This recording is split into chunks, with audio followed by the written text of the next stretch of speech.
पहले क्वेश्चन में लिखा है provision for bad and doubtful debts is result of. तो provision for bad and doubtful debt ये किस में आता है? तो पहला लिखा है तो ये कंजर्वेटिज्म कॉन्सेप्ट, ठीक है। तो कंजर्वेटिव में निगेटिव चीज आती हैं, मैंने बताया था। लॉस को लेते हैं, ठीक है। तो बाकी गोइंग कंसर्न का मतलब होता है बिजनेस बराबर चलता रहे, तो ये तो होएगा नहीं। कंसिस्टेंसी का मतलब होता है कि जो कोई एक मेथड हम यूज कर रहे हैं वो बराबर यूज करते रहें, तो ये भी नहीं होगा। डिस्क्लोजर का मतलब होता है अकाउंटिंग बुक में दिखाना, ठीक है, चीजों को दिखाना। अब यहाँ पर क्या कह रहा है, यहाँ पर ये लिखा है क्वेश्चन में कि प्रोविजन बनाने से क्या रिजल्ट निकलता है। तो आपको पता होना चाहिए बैड डेब्ट का मतलब होता है जब पैसा डूब जाए। हाँ। और जब हम माइनस कर देते हैं प्रोविजन, तो प्रोविजन का मतलब होता है कि वो पैसा कभी अब रिकवर ही नहीं होगा जो प्रोविजन ने बना लिया है। तो कंजर्वेटिव कॉन्सेप्ट कहते हैं कि हम लोग इसमें लॉस को ध्यान देते हैं, लॉस को हम लोग ध्यान देते हैं। तो ये हमारा हो जाएगा कंजर्वेटिज्म कॉन्सेप्ट। अगले क्वेश्चन में लिखा हुआ है सेकंड नंबर में, recording of fix assets at cost ensure adherence to. तो रिकॉर्ड कर रहे हैं फिक्स्ड एसेट्स को और लागत मूल्य पे। मैंने बताया था कि जो कॉस्ट कॉन्सेप्ट होता है, इसमें अगर कोई वस्तु खरीदते हैं, देखो डेप्रिसिएशन किस पे लगाते हैं हम लोग, लगाते हैं हम लोग फिक्स्ड एसेट्स पे लगाते हैं। तो अगर हमने कॉस्ट कॉन्सेप्ट में कोई एसेट खरीदी है, तो वो हम लोग खरीदते किस पे हैं, उसे हम खरीदते हैं बुक वैल्यू पे, या फिर उसी का बुक वैल्यू को हम लोग बोल देते हैं कॉस्ट प्राइस बोल देते हैं। इसे मार्केट प्राइस से संबंधित नहीं होता, ये तो मार्केट प्राइस पे नहीं रखते हैं। तो कॉस्ट कौन देखो यहाँ लिखा है कि फिक्स्ड एसेट को हम लोग कॉस्ट के हिसाब पे रखें, तो ये हमारा कॉस्ट कॉन्सेप्ट कहलाएगा। तो ये सेकेंड आंसर हो गया। थर्ड बहुत अच्छा क्वेश्चन है। थर्ड क्वेश्चन आपको ऐसे समझ में नहीं आएगा तो इसके लिए मैं एक ट्रिक बता रहा हूँ, जिससे आप कभी भी अगर इस तरीके क्वेश्चन आता है तो आप ये कर सको। उससे पहले मैं चौथा बता दूं। चौथे में लिखा हुआ है कि when fixed assets are sold, अगर हमारी जो स्थायी संपत्ति है वो बिक जाती है तो इसका क्या परिणाम होगा। अब आप सोचो, फिक्स्ड एसेट्स आती कहाँ पर है? तो ये हमारी आती है एसेट्स हेड में, एसेट्स में आती है ना फिक्स्ड एसेट्स। अगर ये 10,000 रुपए की थी, हमने इसको बेच दिया, ठीक है। अब तो मतलब कि हमारी एसेट तो चली गई है, बची नहीं है एसेट, और हमारा कैश बढ़ गया 10,000 रुपए का। इसका मतलब है एक चीज मशीन 10,000 की गई तो 10,000 का कैश आया, तो कोई भी चेंज नहीं होगा, तो नो चेंज हो जाएगा इन एसेट्स। इसका फोर का ये आंसर होगा डी। तो अब हम बताएंगे थर्ड वाला। थर्ड वाला आपको ऐसे कभी समझ में नहीं आएगा, उसकी मैंने एक ट्रिक बनाई हुई है, तो वो ट्रिक मैं आपको भेज रहा हूँ। उसी ट्रिक को आप देखिए, तो आपको ये थर्ड वाला क्वेश्चन अपने आप समझ में आ जाएगा। ये इमेज देखिए, ये मैंने एक ट्रिक बनाई हुई है। तो इस ट्रिक से क्या होता है, ये हमको पता चल जाता है कितने कॉन्सेप्ट होते हैं, ठीक है। और कॉन्सेप्ट को हम लोग बोलते हैं हिंदी में अवधारणा।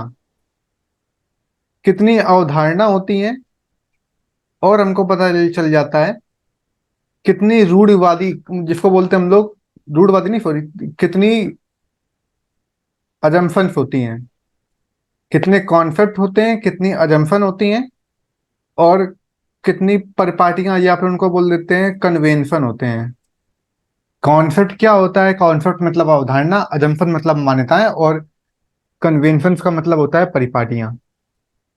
ये तीन चीजें होती हैं, तो इनको मैं बताऊंगा। तो जैसे कॉन्सेप्ट है, तो इसकी मैंने ट्रिक लिखी है।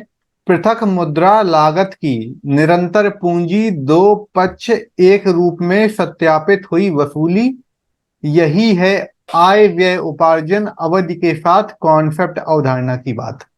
ये एक ट्रिक है। तो ये पूरी आपको अगर लाइन से याद रखोगे, थोड़ा सा देखो ऐसे जल्दी जल्दी बोलते हैं। पृथक मुद्रा लागत की निरंतर पूंजी दो पक्ष एक रूप में सत्यापित हुई वसूली, यही है आय व्यय उपार्जन अवधि के साथ कॉन्सेप्ट अवधारणा की बात। तो ये थोड़ा एक कोई लाइन जैसी लग रही है, पोयम जैसी पढ़ने में। फिर अजम्पन के लिए है, मानक माना कि अजम्पन सतत आय उपार्जन एक रूप में रूढ़िवादी लागत पृथक है। तो एक आपने गाना सुना होगा, यूट्यूब पे बहुत चलता है, जिसमें दिखाते हैं कि बच्चे जो आईएएस की प्रिपरेशन करते हैं, तो स्टार्ट होता है गाना वहां पे, माना कि मुश्किल है, इस तरीके से गाना चलता है। तो उसी से लिखा है मैंने, माना की मुश्किल ये हो गया, माना की अजम्पन मान्यताएं। तो माना की अजम्पन सतत आय उपार्जन एक रूप में रूढ़िवादी लागत पृथक है। और ये कन्वेंशन के लिए एक रूप रूढ़िवादी अंतिम स्टॉक की है परिपाटी जो समता समय पर प्रकट करता है विधि के अनुरूप। तो अब इसे एक जल्दी से मैं पढ़ देता हूँ। पृथक मुद्रा लागत की निरंतर पूंजी दो पक्ष एक रूप में सत्यापित हुई वसूली, यही है आय व्यय उपार्जन अवधि के साथ कॉन्सेप्ट अवधारणा की बात। तो कॉन्सेप्ट आ गया, कॉन्सेप्ट मतलब होता है अवधारणा। तो ये हमारा आ गया पहला। फिर आगे था माना कि अजम्पशन सतत आय उपार्जन एक रूप में रूढ़िवादी लागत पृथक है। तो यहाँ देखो माना कि अजम्पशन, अजम्पशन वर्ड आया, तो अजम्पशन मतलब मान्यता है। फिर आगे एक रूप रूढ़िवादी अंतिम स्टॉक की है परिपाटी जो समता समय पर प्रकट करता है विधि के अनुरूप। तो देखो एक रूप रूढ़िवादी अंतिम स्टॉक की है परिपाटी, परिपाटी को इंग्लिश में बोलते हैं कन्वेंशन। तो कॉन्सेप्ट और अजम्पशन और कन्वेंशन तीनों ट्रिक में आ गए अलग अलग। तो हमको ये पता चल जाएगा कि कॉन्सेप्ट में क्या क्या आता है। जैसे पहली लाइन थी पृथक मुद्रा लागत की निरंतर पूंजी दो पक्ष एक रूप में सत्यापित हुई वसूली। तो पृथक मतलब पृथक अस्तित्व की अवधारणा। तो इंग्लिश में लिखा है सेपरेट एंटिटी, पहला हो गया। दूसरा मनी मेजरमेंट मुद्रा मापन। तीसरा कॉस्ट, लागत लिखा है, लागत मतलब होता है कॉस्ट। निरंतर, निरंतर मतलब होता है बिजनेस बराबर चलता रहे, तो गोइंग कंसर्न कॉन्सेप्ट बराबर चलता रहे। पूंजी का मतलब होता है मनी कॉन्सेप्ट। दो पक्ष का मतलब डुअल एक्सपेक्ट की हर चीज की दो एंट्री की जाती हैं, एक डेबिट साइड एक क्रेडिट साइड। एक रूप, एक रूप का मतलब होता है कंसिस्टेंसी कि एक जैसा काम हो। में सत्यापित, सत्यापित मतलब होता है वेरिफिकेशन। फिर सत्यापित हुई वसूली, वसूली मतलब रियलाइजेशन। फिर यही है आय व्यय, आय मतलब होता है इनकम एक्सपेंडिचर, किसमें आता है तो मैचिंग कॉन्सेप्ट में आता है, तो मैचिंग कॉन्सेप्ट हो गया। फिर उपार्जन मतलब एक्युरल, अवधि मतलब अकाउंटिंग पीरियड कॉन्सेप्ट। तो ये सारे इतने कॉन्सेप्ट होते हैं।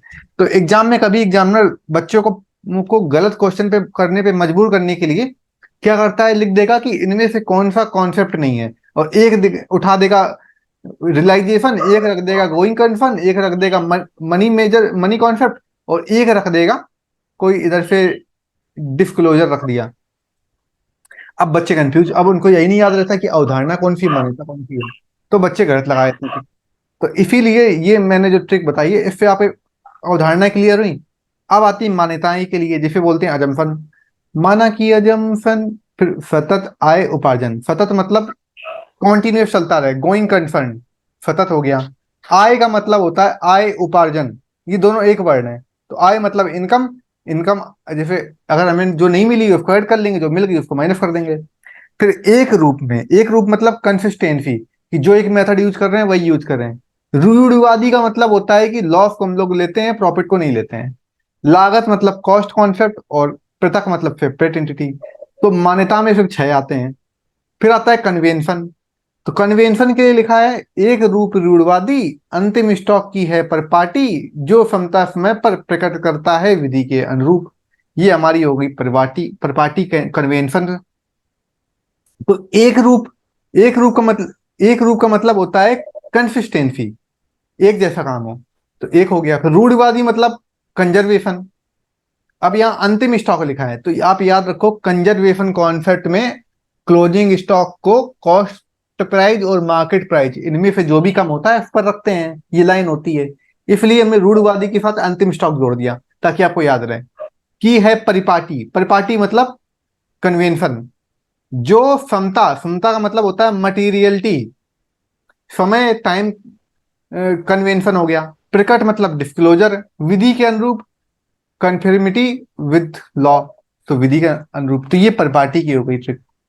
अब आता है क्वेश्चन, जो हम क्वेश्चन बता रहे थे वो क्वेश्चन था, यहां पे लिखा है कि fundamental accounting assumptions are, accounting assumptions. तो अब आपको बताना है कि अकाउंटिंग अजम्पशंस कौन है। तो अब आप जरा देखिए थोड़ा सा, यहां पर अजम्पशन लिखा था ये, तो कौन कौन से थे, गोइंग कंसर्न, गोइंग कंसर्न दिया है देखो, हाँ, और कंसिस्टेंसी भी दिया है, एक्युरल भी दिया है। तो इसका आंसर हो जाएगा थर्ड का सी हो जाएगा। इस तरीके से होता ही है, तो थर्ड का आंसर सी हो जाएगा। अब आप बताइए ये थर्ड वाला क्वेश्चन यस या नो लिख के भेजिए अगर आपको समझ में आया हो थर्ड वाला कैसे होगा। अब आगे देखते हैं पांचवा और छठवां नंबर। पांचवे में लिखा है accounting equation is based on. Accounting equation किस पर बेस्ड होती है? तो अकाउंटिंग इक्वेशन हमारी बेस्ड होती है, मैंने पढ़ाया था डुअल एक्सेप्ट कॉन्सेप्ट। डुअल मतलब दो जगह पे डेबिट क्रेडिट साइड होती है, और फॉर्मूला होता है asset equal to liability plus capital या ओनर इक्विटी। तो पांचवें का हो जाएगा बी। छठवें में लिखा है कि concept is basic idea that the business is separate from owner. बोल रहा है ऐसा कॉन्सेप्ट अवधारणा है जिसमें बिजनेस व्यापार सेपरेट मतलब होता है अलग होना, फ्रॉम मतलब से, मालिक से। ऐसा कौन सा अवधारणा है जिसमें व्यापार मालिक से अलग होता है? तो फिर बोलते हैं हम लोग, इसमें सिर्फ एंटिटी लिख दिया है। एंटिटी मतलब कि जगह पूरा होता है, इसका होता है सेपरेट एंटिटी। ये होता है पूरा इसका वर्ड का मतलब, सेपरेट एंटिटी कॉन्सेप्ट। यहाँ पे सेपरेट पहले से वर्ड लिखा है ना, इसलिए उन्होंने सिर्फ एंटिटी लिख दिया। तो इसका आंसर बी हो गया, जिसमें क्या होता है मालिक और बिजनेस दोनों अलग अलग होते हैं। सातवें में लिखा है the owner of a company. The owner of a company includes his personal medical expense in company income statement. बोल रहा है कि कंपनी के मालिक ने अपने पर्सनल एक्सपेंस को बिजनेस की इनकम में दिखा दिया। Indicate the principle is violated. तो ये कौन सा प्रिंसिपल को वायलेट करेगा? वायलेट करने का मतलब होता है कौन से प्रिंसिपल को ये गलत साबित कर देगा। क्योंकि देखो भाई, जैसे आपने पर्सनल एक्सपेंस से निकाला है तो ड्राइंग होता है, तो वो तो आना चाहिए था सेपरेट एंटिटी में, आना चाहिए था ड्राइंग चीज। अब ये कह रहे हैं कि हमने क्या कर दिया है, जो पर्सनल एक्सपेंस थे उनको हमने इनकम स्टेटमेंट में दिखा दिया। तो कॉस्ट प्रिंसिपल से कोई मतलब ही नहीं है। कंजर्वेटिज्म का मतलब होता है कि हम लोग लॉस पर ध्यान दें, लेकिन यहाँ तो हम दिखा रहे हैं इनकम में दिखा रहे हैं, तो ये भी थोड़ा नहीं लग रहा है। डिस्क्लोज का मतलब होता है कि सारी चीजों को सही तरीके से दिखाना, वो होता है डिस्क्लोज। तो हमने यहाँ पे सही चीजें दिखाई गई हैं, अब आप खुद सोचो। यहाँ पर हमने हर चीज सही से दिखाई है, तो अब हमें क्या पता है सही से दिखाया है क्योंकि हमने इनकम स्टेटमेंट में क्या दिखाया है, हमने उसको इनकम दिखाया है। तो हम ये नहीं बता सकते हैं कि सही है कि नहीं है। लेकिन जो सेपरेट इंटिटी कॉन्सेप्ट होता है, ये क्या बताता है कि ओनर और बिजनेस ये दोनों अलग अलग होते हैं। ओनर कुछ निकालेगा तो फिर बोलते हैं ड्राइंग, और जो ड्राइंग होती है वो अलग रखी जाती है। तो अब आप ये बताओ, जब एक ओनर अपने पर्सनल एक्सपेंस को निकाल रहा है, हाँ, और ड्राइंग लिख भी नहीं रहा और कंपनी की इनकम में जोड़ दे रहा है, तो ये कौन सी अवधारणा का उल्लंघन कर रहा है? तो ये सेपरेट एंटिटी कॉन्सेप्ट का उल्लंघन कर रहा है। अब 8 नंबर में लिखा है two primary qualitative characteristic of financial statement are. तो वो है हमारी रिलेवेंस एंड रिलायबिलिटी। अब ये क्या चीज होती है, तो इसके बारे में बताता हूँ। Two primary qualitative characteristic of financial statement. तो फाइनेंशियल स्टेटमेंट का मतलब होता है वित्तीय विवरण, और टू प्राइमरी क्वालिटेटिव कैरेक्टरिस्टिक का मतलब होता है कि दो प्राथमिक गुणात्मक विशेषताएं। तो दो प्राथमिक, प्राइमरी मतलब प्राथमिक, क्वालिटेटिव मतलब गुणात्मक, कैरेक्टरिस्टिक का मतलब होता है विशेषताएं।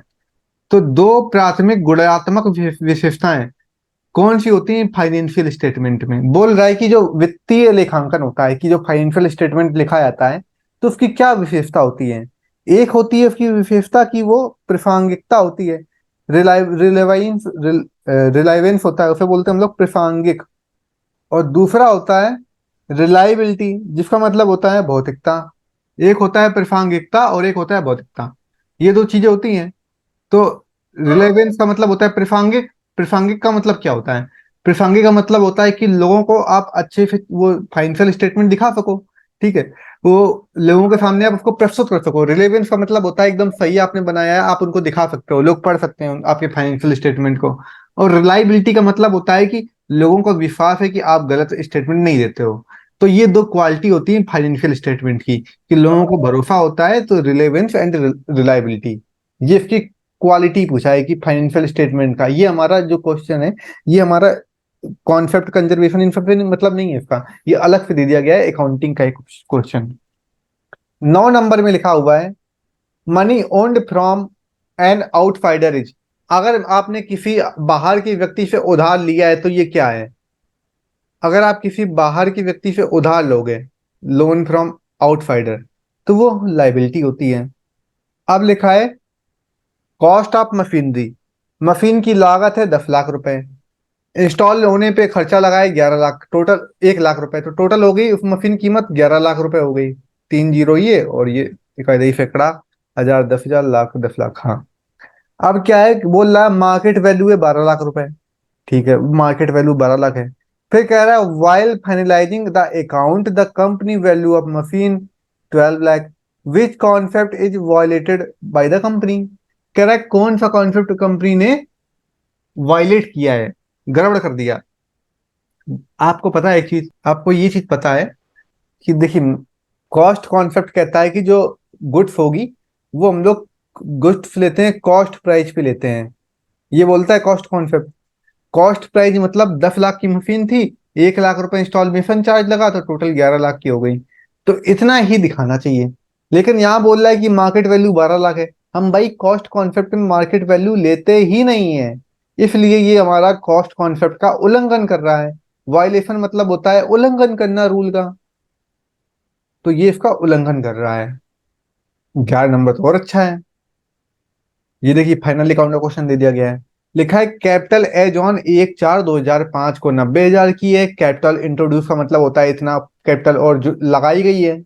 आगे फिर दिया है ड्राइंग हमें 35,000 हुई है, तो कैपिटल एज ऑन 31 मार्च को ये हमारी 1,25,000 है। तो अब बताना है हमारा कि what is the amount of profit added into the capital.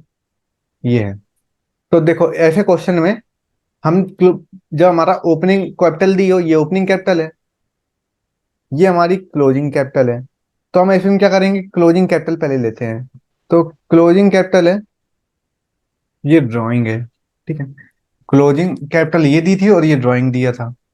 तो ये हम लोग क्या करते हैं, हमने ये पढ़ा है कि हम लोग कैपिटल में, ठीक है, ड्राइंग माइनस करते हैं और कैपिटल अगर इन्वेस्ट हुई है तो उसको ऐड करते हैं, फिर आती है क्लोजिंग कैपिटल। हम उल्टा जब निकालते हैं तो उल्टा में हमेशा ड्राइंग ऐड होती है। आगे दिखा रहा था कैपिटल इंट्रोड्यूस का मतलब होता है इतना बिजनेस में वो लगाया है कैपिटल, तो हम लगाने वाले को माइनस कर देते हैं। तो कैपिटल इंट्रोड्यूस, तो वो कितनी थी, 25,000 रुपए थी, तो हमने 25,000 माइनस कर दिया। अब कितना बचा होगा, 0 0 0, 10 में 5 गया 5, 5 में फिर 2 गया 3, 1,35,000 रुपये बचा। तो ओपनिंग कैपिटल कितनी थी, तो ये हमारी ओपनिंग कैपिटल थी 90,000, तो माइनस कर देंगे ओपनिंग कैपिटल, 90,000 माइनस कर दो तो कितना आएगा, 0 0 0 5 और 13 9 10 11 12 13 4, तो 45,000 आ गया। ये हमारा आंसर हो गया। बहुत आसान क्वेश्चन है, ये आप भी कर सकती हो। बस आप याद रखो जब हमारा क्लोजिंग चीज दी हो तो हम लोग क्लोजिंग से उठाते हैं, तो ड्राइंग हमेशा ऐड होता है और जो कैपिटल इन्वेस्ट करते हैं वो ऐड वो माइनस होती है। ओपनिंग में इसका उल्टा होता है। फिर जैसे दिया है 12 और 13, क्वेश्चन नंबर 12 में दिया हुआ गैप आर। तो गैप क्या होता है, गैप मतलब होता है जनरली एक्सेप्टेड अकाउंटिंग प्रिंसिपल, ये हमारा गैप होता है, generally accepted accounting principle. Gap का मतलब होता है जनरली एक्सेप्टेड अकाउंटिंग प्रिंसिपल। फिर आगे लिखा है refers to the general agreement on the use and practice social और इकोनॉमिक लाइफ। लिखा है, तो ये इसका गैप गैप का फॉर्म होता है जनरली एक्सेप्टेड अकाउंटिंग प्रिंसिपल। फिर 13 में लिखा था refers to the general agreement on the use and practice social और economic life. He refers to the journal agreement on the use and practice social और economic life। तो इसका हिंदी में मतलब होगा कि सामान्य जीवन में हम, सामान्य जनरल एग्रीमेंट ऐसा कौन सा एग्रीमेंट है, सामान्य एग्रीमेंट है, सामान्य अनुबंध है जो सामाजिक और इकोनॉमिक दोनों लाइफ में यूज किया जाता है आमतौर पर। तो उसे बोलते हैं हम लोग अकाउंटिंग कन्वेंशन बोलते हैं, जिसे हम लोग आमतौर पे यूज करते हैं सामाजिक जीवन में। तो सामाजिक और आर्थिक जीवन में उपयोग और प्रथाओं पर सामान्य समझौता हम लोग जो रखते हैं वो लेखांकन प्रथाएं परंपराएं होती हैं, जिसे हम लोग बोलते हैं अकाउंटिंग कन्वेंशन। सामान्यतः हम लोग यही प्रयोग करते हैं। तो जनरली एग्रीमेंट मतलब सामान्य तौर पर हम लोग किसका यूज करते हैं, तो सामान्य तौर पर हम जो यूज करते हैं वो यही होता है सामाजिक और आर्थिक के रूप में, तो उसे बोलते हैं हम लोग अकाउंटिंग कन्वेंशन। 14 15 में लिखा हुआ है, 14 में लिखा है double entity con principle means. Double entity का मतलब होता है कि हर चीज की दो एंट्री होती है। कैसे होती है, एक डेबिट साइड और एक क्रेडिट साइड होती है। तो यहाँ लिखा है हैविट और 15 में लिखा है in number influence no influence sorry no influence of profit and provision making policy for the all possible losses is due to. तो सारे लॉसेस किस में आते हैं? कह रहा है कि no inter no influence of profit, मतलब कि लाभ के बारे में हम ध्यान नहीं देते हैं, सिर्फ जो प्रोविजन या फिर लॉस होते हैं उन्हीं को ही हम लोग लेते हैं। तो वो हमारा होता है कन्वेंशन कॉन्सेप्ट, जिसमें कहते हैं ना कि हम लोग लॉस को सिर्फ ध्यान देते हैं, तो हमारा वो आता है कन्वेंशन कॉन्सेप्ट आ जाता है। 16 में लिखा हुआ है the underline accounting principle necessitating amortisation intangible assets are. ये अंडरलाइन अकाउंटिंग प्रिंसिपल ऐसा कौन सा अकाउंटिंग प्रिंसिपल है जो एमोर्टाइजेशन इंटेंजिबल एसेट्स के बारे में कहता है? एमोर्टाइजेशन का मतलब क्या होता है? तो देखो, मैंने बताया डेफिनेशन में बताया था कि जो एमोर्टाइजेशन का मतलब होता है अपलेखन। अपलेखन हम लोग करते हैं किसका? तो इंटेंजिबल एसेट्स करते हैं, गुडविल पेटेंट कॉपीराइट का करते हैं हम लोग। ये डेप्रीशिएशन टॉपिक में मैंने बताया था, गुडविल पेटेंट और कॉपीराइट, इसे बोलते हैं एमोर्टाइजेशन, अपलेखन हिंदी में बोलते हैं। तो ये इसमें लिखा है कि underline accounting principle necessitating amortisation intangible assets का। इंटेंजिबल एसेट्स के लिए कौन होगा? तो देखो बच्चों की, इसका जो आंसर होगा वो सी होगा। तो हिंदी में बोलेंगे अमूर्त संपत्ति के परिशोधन की आवश्यकता वाले अंतर्निहित लेखांकन सिद्धांत है। तो हमारा ये है मैच, ये हमारा है मैचिंग कॉन्सेप्ट, इसका आंसर होगा। क्यों होगा? तो मैचिंग कॉन्सेप्ट इसलिए होगा क्योंकि यहाँ बोल रहा है underline accounting principle necessitating amortisation में आता है गुडविल पेटेंट कॉपीराइट। ये किस में आता है? तो गुडविल पेटेंट कॉपीराइट कॉस्ट में आता नहीं है, रियलाइजेशन में रखेंगे नहीं, होगा। तो ये हमारा हो जाएगा मैचिंग कॉन्सेप्ट बचा, तो मैचिंग कॉन्सेप्ट ही होगा। 17 में लिखा है holding gain in relation to stock should not be used for payment of dividend, which one of the following accounting principle is involve in this. यहाँ पे बोल रहा है ऐसा कौन सी चीज है जिसमें हम लिखा है holding gains in relation to stock should not be used for payment, कि हम लोग स्टॉक की जो पेमेंट हम लोग पेमेंट करने के लिए प्रयोग नहीं कर रहे हैं। तो ऐसा कौन सा अकाउंटिंग प्रिंसिपल है इसमें? कंसिस्टेंसी में हम लोग बराबर करते हैं तो नॉट वर्ड आएगा नहीं, ठीक है। और इसके बाद फिर मटेरियलिटी का मतलब होता है कि पैसे से संबंधित होता है, कि पैसे देना, ये भी है। कॉस्ट कॉन्सेप्ट मतलब होता है जितना इन्वेस्ट किया है वो तुम्हारी कॉस्ट पे होना चाहिए, कॉस्ट भी हो जाएगा। रियलाइजेशन नहीं आएगा, क्योंकि जब हमको डिविडेंड मिला ही नहीं तो रिलाइज कहाँ से हुआ है, इसलिए ये इसका आंसर हो जाएगा डी। 18 और अच्छा क्वेश्चन है।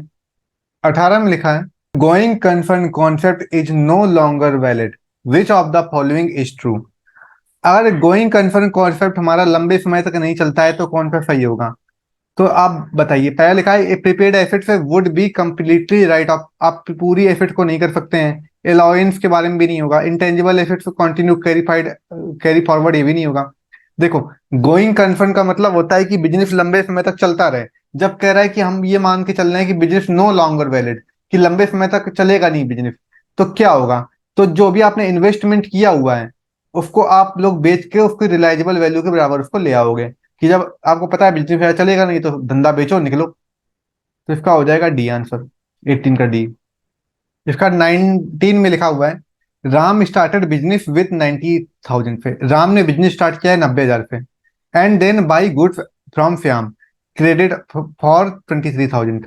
और श्याम से लोन लिया है, उसने उधार लिया है सामान 23,000 का। देखो, बिजनेस स्टार्ट करना 90,000 का राम ने किया है, मतलब कि ये बिजनेस उसकी कैपिटल है 90,000 रुपये। तो कैपिटल हो गई 90,000 रुपये। श्याम से इसने क्रेडिट फॉर 23,000, तो श्याम से इसने लिया है उधार, ठीक। तो लोन लिया एक तरीके से, उधार लेने का मतलब लोन है। तो ये हमारा, या फिर इसको लाइबिलिटी बोल दो, लोन ना बोल के इसको लाइबिलिटी बोल दो। तो लाइबिलिटी हो गई हमारी 23,000 रुपए। फिर लिखा है the accounting equation based on asset equal to capital plus liability. तो जो इक्वेशन होती है वो क्या होती है? कैपिटल प्लस लाइबिलिटी, ये इक्वेशन होती है। तो कैपिटल क्या है? कैपिटल 90,000 रुपए है। लाइबिलिटी कितनी है? तो 23,000 है। तो टोटल कितना हो गया? 1,13,000 रुपये हो गया। तो इसका ए आ जाएगा आंसर, 1,13,000 रुपये। 90,000 ये और 23,000 रुपये ये जुड़ गया, ये होती ना हमारी बताया तुमने डुअल एंट्री में क्या होता है कि asset equal to liability plus capital होता है। तो ये हमारा हो जाएगा 19 का ए। 20 में लिखा हुआ है विंडो ड्रेसिंग। तो विंडो ड्रेसिंग वर्ड का मतलब क्या समझो, पहले तो ही समझो।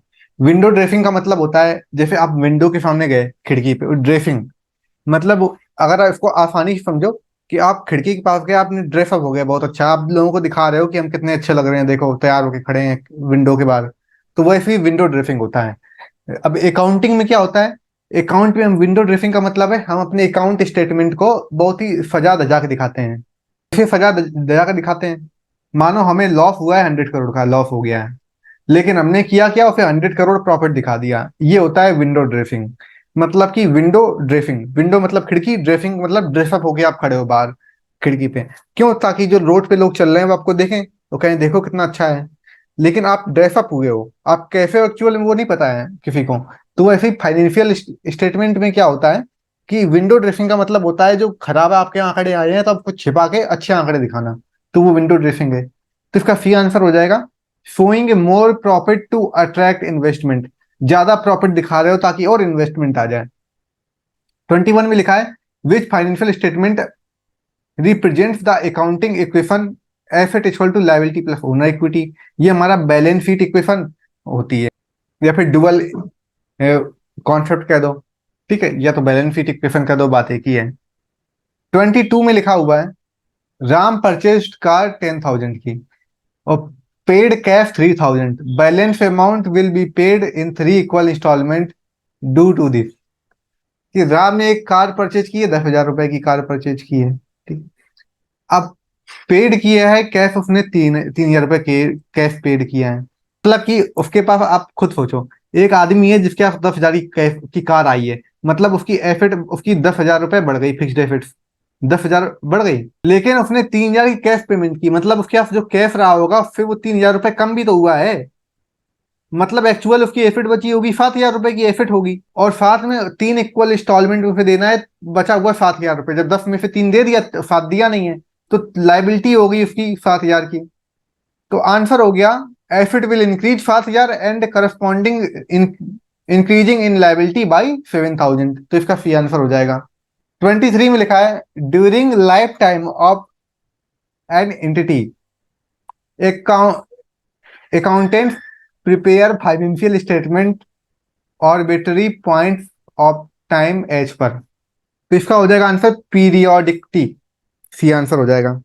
कि आपको बोले during life time of an entity account prepare financial statement arbitrary point of time as per. तो इसका आंसर होता है पीरियोडिकली। 24 में लिखा है accounting convention the of matching mean. देखो अकाउंटिंग कन्वेंशन मैचिंग लिखा है कि convention of matching. Matching concept क्या बताता है? मैचिंग कॉन्सेप्ट बताता है कि एक्सपेंस और आपकी क्या इनकम है और क्या एक्सपेंस है उस साल की। तो expense of one period to be matched against the revenue of same period. मतलब उस साल की क्या एसेट है और उस साल की क्या, सॉरी, उस साल का क्या हमारा रेवेन्यू है और उस साल का क्या हमारा एक्सपेंस है, उन दोनों के रिलेशन को बताता है। तो वो हो जाएगा अकाउंटिंग कन्वेंशन। ये 24 का डी हो जाएगा। 25 में लिखा है recording of capital contributed by the owner as liability ensure adherence of principle of. बोल रहा है कि recording of capital contribution of the owner, कि जो ओनर ने कैपिटल कॉन्ट्रीब्यूट किया है तो वो बिजनेस के लिए लायबिलिटी है। ये किस में आता है? ये हमारा आता है सेपरेट एंटिटी कॉन्सेप्ट में, जिसमें मालिक और कैपिटल को अलग अलग समझते हैं। 26 में लिखा है ओमिशन ऑफ पैसा and showing the round figure in financial statement. बोल रहा है कि जैसे अगर लिखाओ पैसा, मतलब देखो जैसे लिखाओ 204.3.5 है, तो इसको राउंड अप करके हम क्या लिख देते हैं, 205 रुपए लिख देते हैं। तो ये किस में आता है? ये हमारा मेटेरियलिटी कॉन्सेप्ट में आता है। तो मटेरियलिटी कॉन्सेप्ट यही बताता है कि चीज को हम राउंड अप करें ताकि कैलकुलेशन करने में थोड़ा आसानी हो जाए। यही हमारा बताता है मेटेरियलिटी कॉन्सेप्ट। 27 में लिखा हुआ है accounting does not record non financial transaction because of. Non financial transaction, non financial transaction क्या होते हैं? नॉन फाइनेंशियल ट्रांजेक्शन होते हैं जैसे इन्वेस्टमेंट हो गया, आउटपुट हो गया, कस्टमर स्पेंडिंग हो गया। तो वो हो जाएगा मनी मेजरमेंट कॉन्सेप्ट। कि ऐसा कौन सा होता है जिसमें वो रिकॉर्ड नहीं करता है, ऐसा कौन सा कॉन्सेप्ट है जो नए नॉन फाइनेंशियल ट्रांजेक्शन रिकॉर्ड नहीं करता है। देखो, नॉन फाइनेंशियल ट्रांजेक्शन सिर्फ जो मनी मेजरमेंट कॉन्सेप्ट वही करता है जो फाइनेंशियल हो। फाइनेंशियल का मतलब होता है जिसको आप गिन सकते हो नंबर ऑफ टर्म्स में, कि हाँ जैसे 10 करोड़ 5 करोड़ है, जिसको हम गिन नहीं सकते हैं तो वो हमारा मनी मेजरमेंट में नहीं आता है। तो ये हो जाएगा इसका, कि कौन सा रिकॉर्ड नहीं करते हैं, तो इसका हो गया डी। 28 में लिखा है which of these is not a fundamental accounting assumption. कौन सा अकाउंटिंग अजम्पशन नहीं है? तो वैसे ही आपको ट्रिक देखनी पड़ेगी इसमें कौन सा नहीं होता है। तो 28 का आ जाएगा सी, कंजर्वेटियम। ये हमारा अजम्पशन नहीं होता, वही जो आप ट्रिक देखोगे, मैं ट्रिक दिखा दे रहा हूँ, ये ये ट्रिक देखोगे। तो अजम्पशन पूछ रहा था, क्या पूछ रहा था? आ, कौन सा हमारा अजम्पशन नहीं है। तो अजम्पशन के लिए क्या होती है? माना कि अजम्पशन सतत आए, मतलब कौन देखो, गोइंग कंसर्न और एक्युरल, कंसिस्टेंसी, कंजर्वेटर और कॉस्ट और सेपरेटिविटी। तो क्या क्या है इसमें? गोइंग कंसर्न, कंसिस्टेंसी, एक्युरल और ये कंजर्वेटिव नहीं है, तो इसका ये हो जाएगा आंसर। इसके बाद फिर 29 में आता है fixed assets and current assets are categorize as per concept out. तो फिक्स्ड एसेट्स और करंट एसेट्स आती हैं किसमें? गोइंग कंसर्न में। देखो, गोइंग कंसर्न का मतलब होता है बिजनेस लाइफ लॉन्ग चलता रहता है। तो फिक्स्ड एसेट्स और करंट एसेट्स हमारी इसी में दिखाई जाती है, लाइफ लॉन्ग ये भी चलती रहती है, मानते हैं लंबे समय तक चलती है ना, इसलिए इसमें आता है गोइंग कंसर्न में। 30 में लिखा है the obligation of an enterprise other than owner fund are known as. Liability हो जाएगा। इसको अगर हिंदी में समझाएं तो इसका मतलब होता है कि स्वामियों के फंड के अलावा एक उद्यम के दायित्वों को के रूप में जाना जाता है। तो स्वामी के फंड के अलावा उद्यम के दायित्वों को किस रूप में जाना जाता है, ये इसकी हिंदी है। कि ओनर फंड, ओनर के फंड के अलावा ऑब्लिगेशन, जो व्यवसाय के ऑब्लिगेशन दायित्व होते हैं उनको किस रूप में जाना जाता है, तो उसको हम लाइबिलिटी रूप में जानते हैं। ये हो गए सारे हमारे क्लियर। अब आप बताइए, इतने में कोई डाउट है जो मैंने आज पढ़ाया?